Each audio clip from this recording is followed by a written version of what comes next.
Assalamualaikum warahmatullahi wabarakatuh. Perkenalkan, saya Alun Isa Putri dari Prodi Agroekoteknologi Fakultas Pertanian NIM 22047. Kali ini saya akan menjelaskan tentang tindak pidana korupsi. Berikut merupakan penjelasan saya. Apa itu tindak pidana korupsi? Tindak pidana korupsi adalah setiap perbuatan seseorang atau badan hukum yang melawan hukum melakukan perbuatan memperkaya diri sendiri atau orang lain atau suatu badan yang secara langsung merugikan keuangan negara dan perekonomian negara. Apa saja bentuk tindak pidana korupsi? Korupsi bisa berbentuk suap menyuap, pemerasan, perbuatan curang, kerugian keuangan, penggelapan dalam jabatan, dan gratifikasi. Faktor apa saja yang menyebabkan terjadinya korupsi?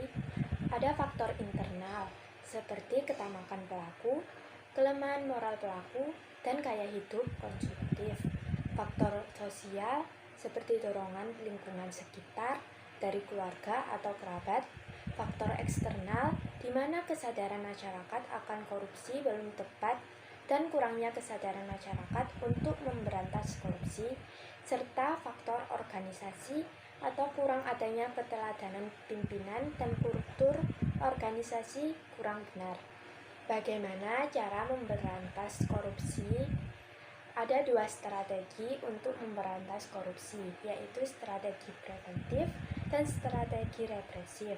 Strategi preventif merupakan strategi yang dilakukan dalam upaya pencegahan korupsi melalui perbaikan sistem dan prosedur dengan membangun budaya organisasi yang mengedepankan prinsip-prinsip keterbukaan dan tanggung jawab tersebut.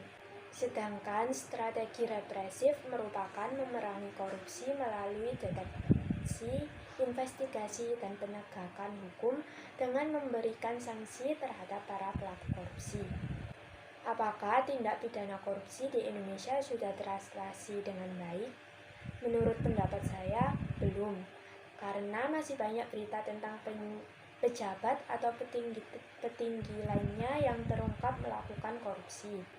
Lantas, bagaimana peran mahasiswa sebagai agen of change, iron stock, dan social control dalam mencegah tindak pidana korupsi? Menurut saya, peran mahasiswa dalam upaya mencegah tindak pidana korupsi bisa dimulai dari diri sendiri, di mana kita harus menerapkan perilaku jujur, disiplin, dan tanggung jawab atas apa yang menjadi kewajiban kita sebagai mahasiswa. Selain itu, mahasiswa bisa melakukan pendekatan diri kepada masyarakat melalui penyuluhan atau KKN dan membahas tentang korupsi kepada masyarakat, bagaimana cara memberantasnya, dan lain sebagainya. Sekian penjelasan dari saya, kurang lebihnya mohon maaf. Wassalamualaikum warahmatullahi wabarakatuh.